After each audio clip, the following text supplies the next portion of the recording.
Check to the ceremony of the opening of the Larry Itliong Community Center. Come on! Mabuhay! Mabuhay!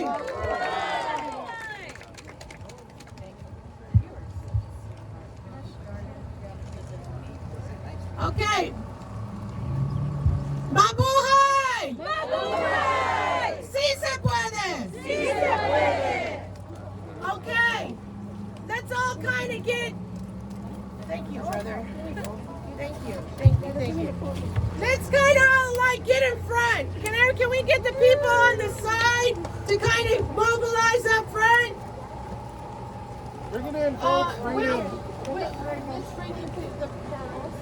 Okay, they're setting up the panels, and let me tell you, grassroots organizing is the most. Oh yes, grassroots organizing is the most powerful form of organizing. Because when we say grassroots, what we're talking about is the community getting involved and helping with putting all the program and putting up panels up on a flatbed of a diesel and to be out here like this.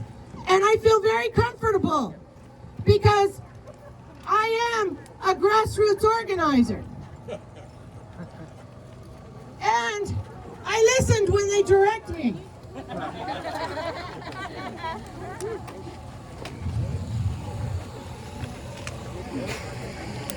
All right, now I hope they don't move me anymore. Sorry. Had to interject.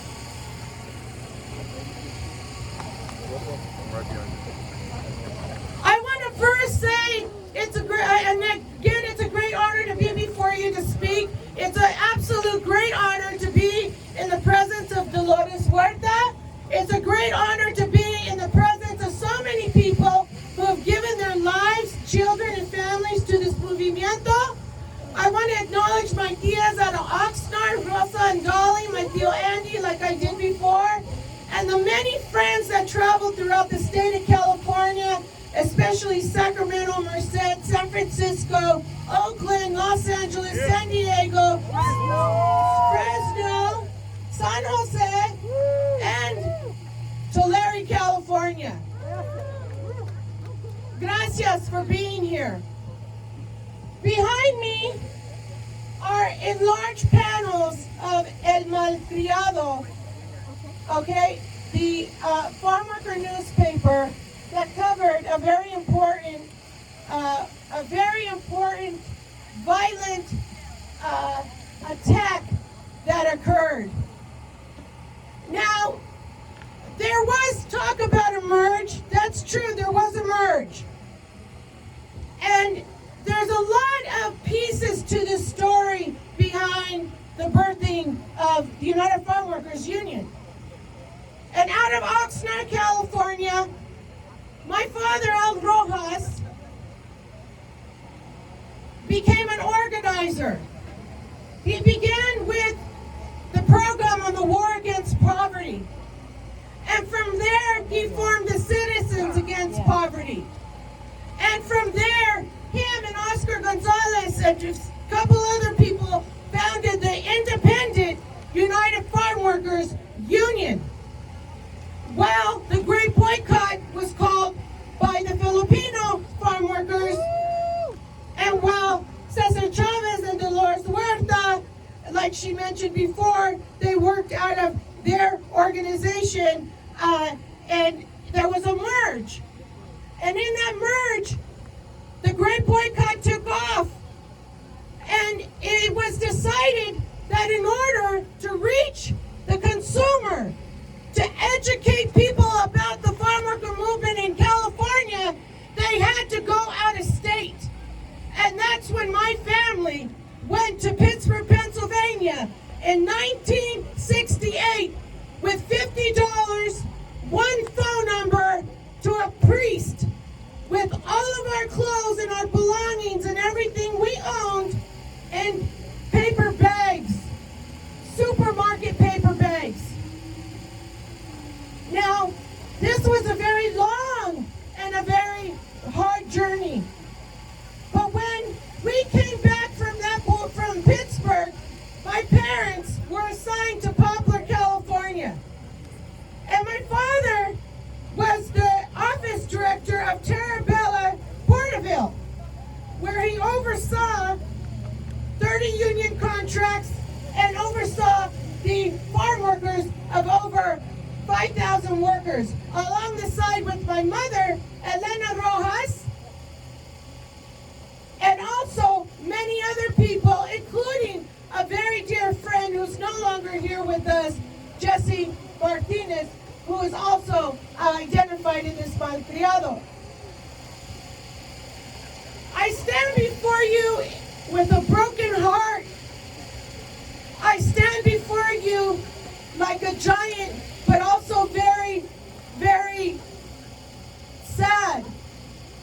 My father passed away on March 20th, 2021, and we had a very long procession march for him in Sacramento, California, as he is an elder of our community and a father of a movement shared by many important people, but he gave his life to the movimiento and to the farm workers and to the workers' struggle, not just here in the United States, but in Mexico también. Can you hear me? In 1972, in our house, which was next door to the UFW hiring hall, a rain of bullets, a shower of bullets by the employers of the growers of this area shot up this UFW hiring hall with the intention to murder my mother, my father, and their children. It was a form of terrorism. Would you agree? Yes. Would you agree? Yes. They terrorized my family in this little town for organizing farm workers. While the rain of bullets broke the glass and penetrated the office, they cut the electricity. And while my mom was stuck in the building and the lights were off and it was dark, she felt something warm on the top of her head. She reached for something and used it on top of her head to stop the bleeding. And she knew that her face was getting hot and hotter, but didn't understand. She was squatting down on the floor, and she was screaming, "Alberto! Alberto!" And my father was screaming her name, "Elena! Elena, where are you?" It was that moment that the Yemen Arab community drove up with their cars in the middle of the streets with guns, ready to have a shoot-off with these growers, employees. 3 Arab farm workers got at the top of the Union Hall with shotguns ready to smoke it out.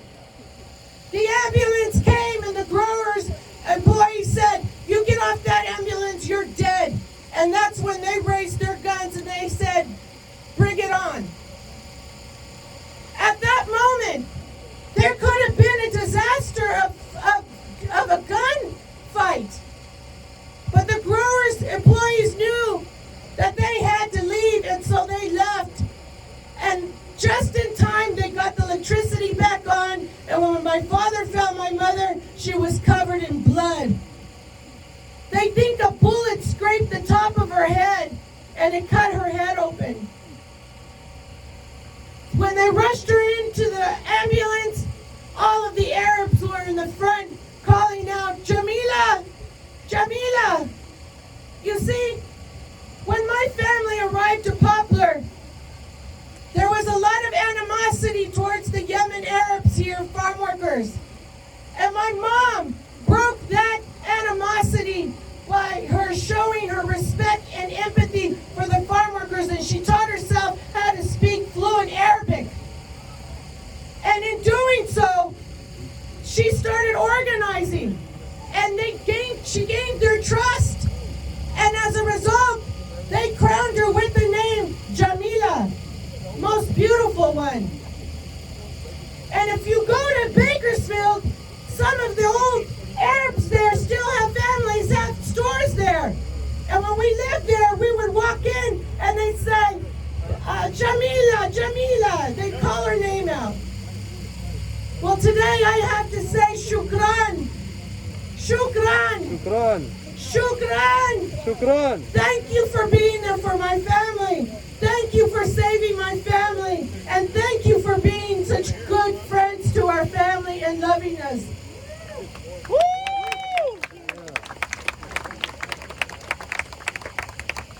There's no doubt that today in history we have come to a fork in the road in the movement.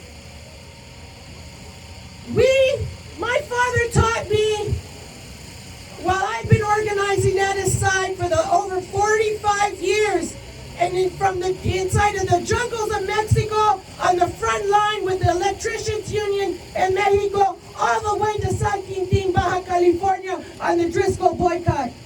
Yeah. Yeah. When I say boycott, you say Driscolls.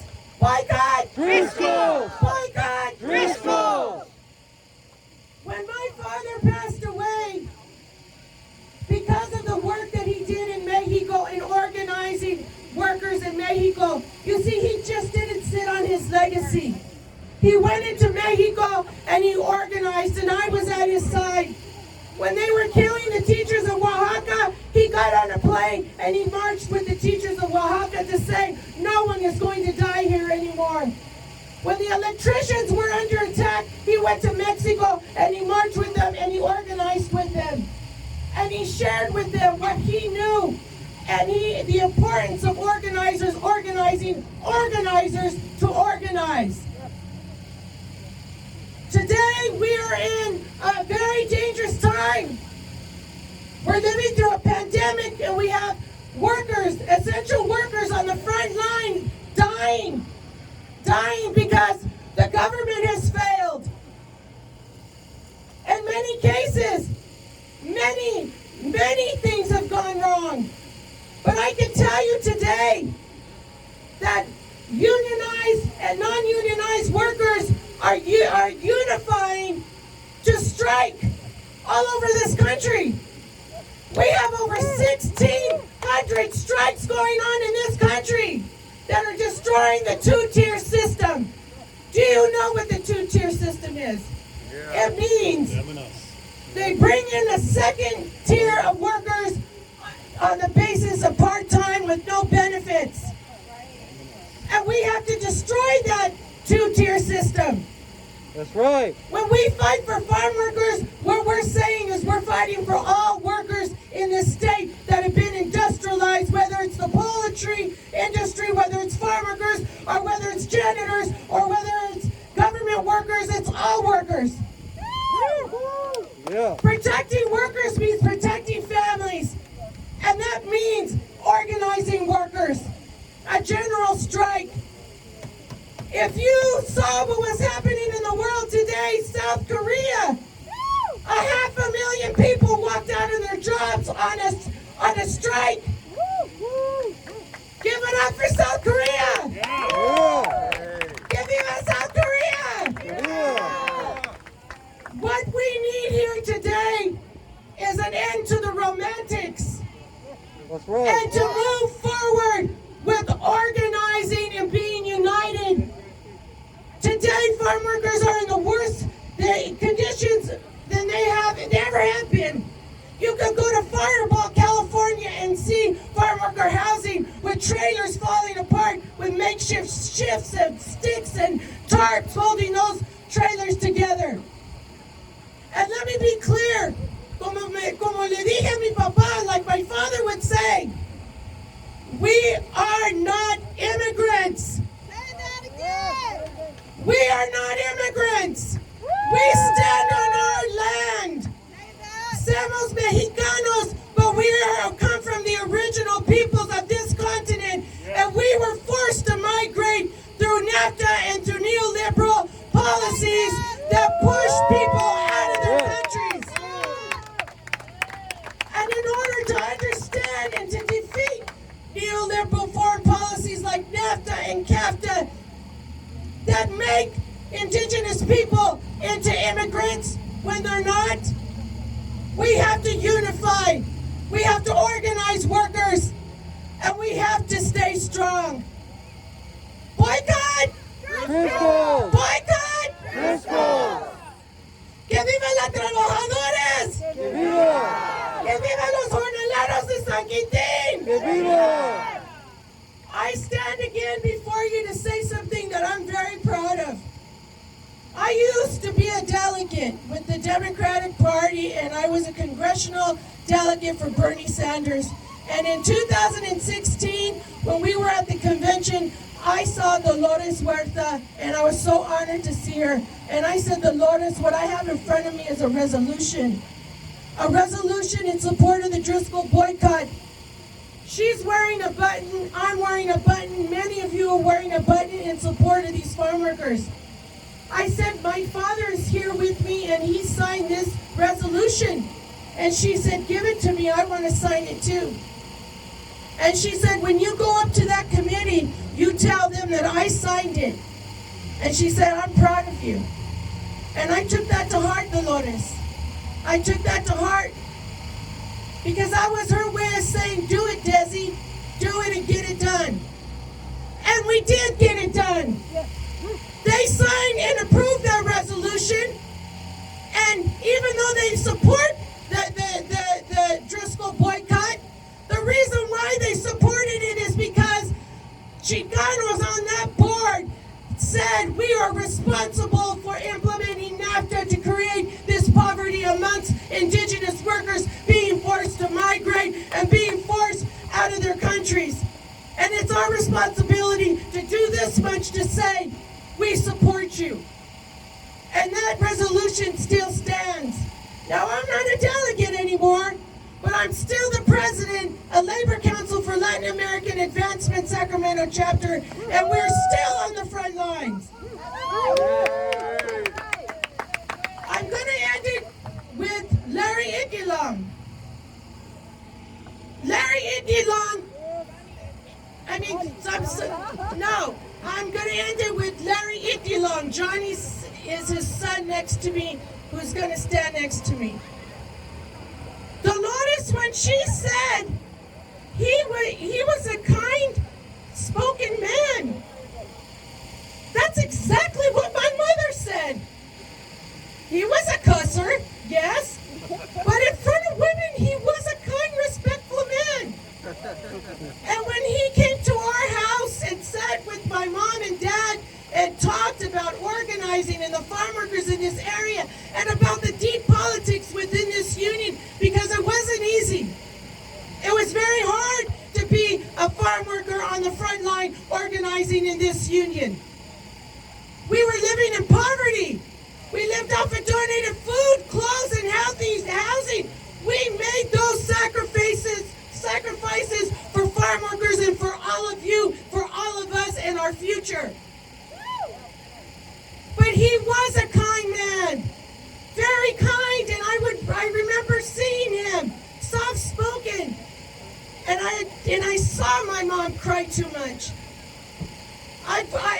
Only God, only the Virgen de Guadalupe knows the amount of tears my mother has cried. And I believe she has counted every one of them. But he was a kind man. And he loved my mother and he loved my father. And when we were on the Great Boycott, my mother's grandmother died, Rosa Cedillo. And when she died, the only person my father could turn to was Larry. And he called him up on the phone and he said, will you please pick up Elena and Desi and Shalom from the airport and drive them to Visalia. Her grandmother, who was like a mother to her, died. And you know what Larry said? Of course, Albert, I will. And when he picked up my mother and us from the airport, he was so kind to my mom. He took her to Visalia. Before he left her there, he left to the store to buy milk and eggs and tortillas, and he came back and he dropped them off at my grandma's old house. And he said, I can't leave without knowing you guys have something. And my mother cried in his arms and said, I love you. You are always, forever a part of our family. Mabuhay! Mabuhay! Mabuhay! Mabuhay! Si se puede! Si se puede! Boycott! Driscoll! Boycott! Driscoll! Muchas gracias! De nada. Aha! Thank you! Thank you.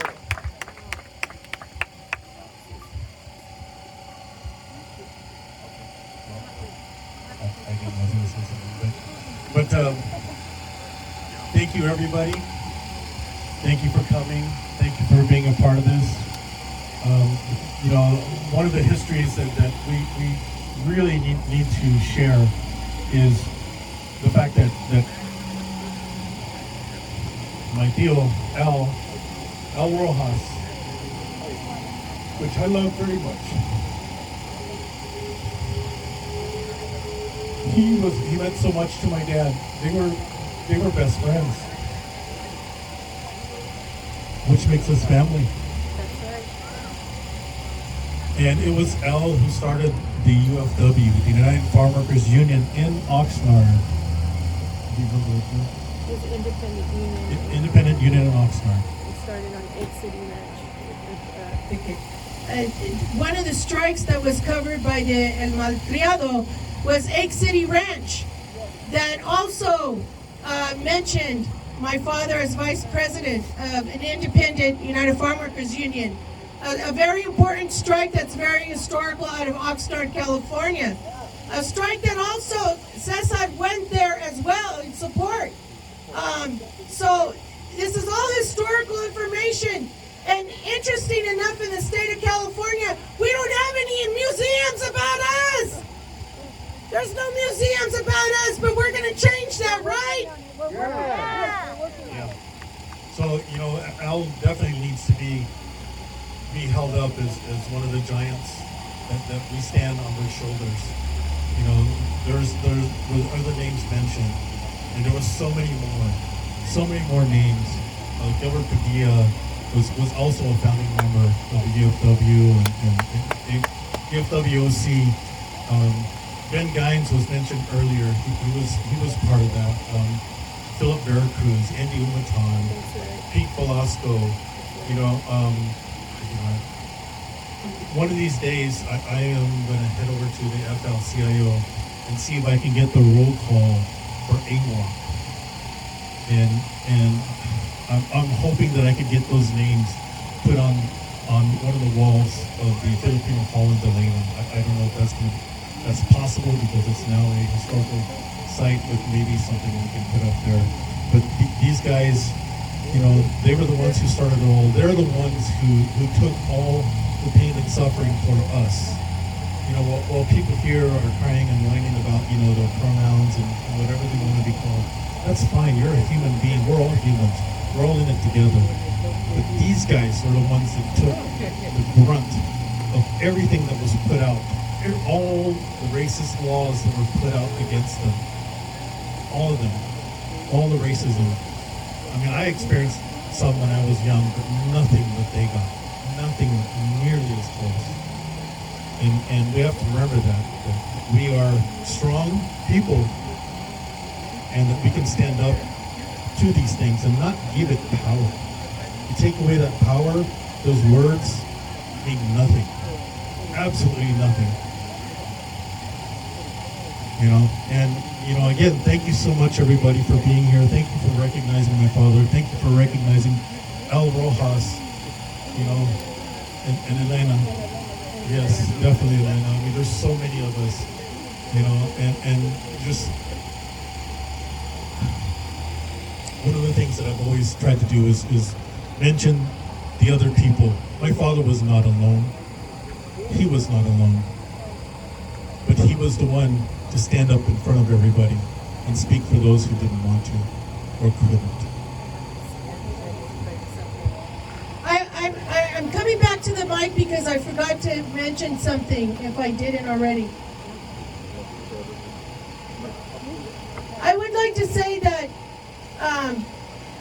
it's really important to me because My dad is such an unsung hero in my family and my mother. But because of all the years of work that he committed to Mexico, the current president of Mexico, Manuel López Obrador, acknowledged him in his morning brief. Give it up for my dad.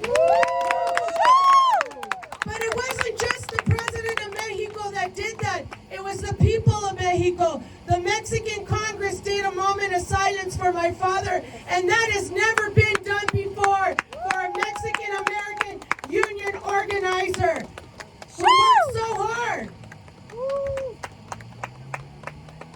And also, Kevin McCarty, Assembly member Kevin McCarty also arranged a moment of silence at the state capitol in Sacramento. And again, I want to say, boycott Driscoll's. I'm not only wearing the tomato strike button, which we carry the tomato strike in Yolo County, but I'm also wearing the voto, the get out the vote for the campaign my father worked on to pass in Congress legislation in Mexico for Mexican citizens to cast an absentee ballot from here, from the United States.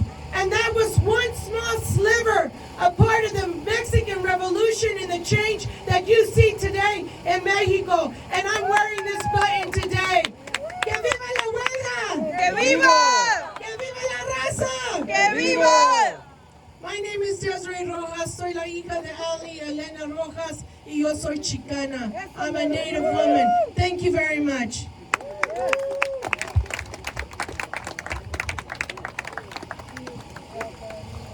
Thank you so much, Desiree, for your words, and you will get to know your father and his contribution to all of us. So we're going to be making a transition. I have an announcement. So we're going to start our caravan to Delano. So the shuttle is willing to take folks to go pick up their cars right now. The shuttle is right there. It can seat 22 people. And then we're going to head to Delano. And then we're going to experience along the way a concert. There's a Larry Itliong musical that is going to be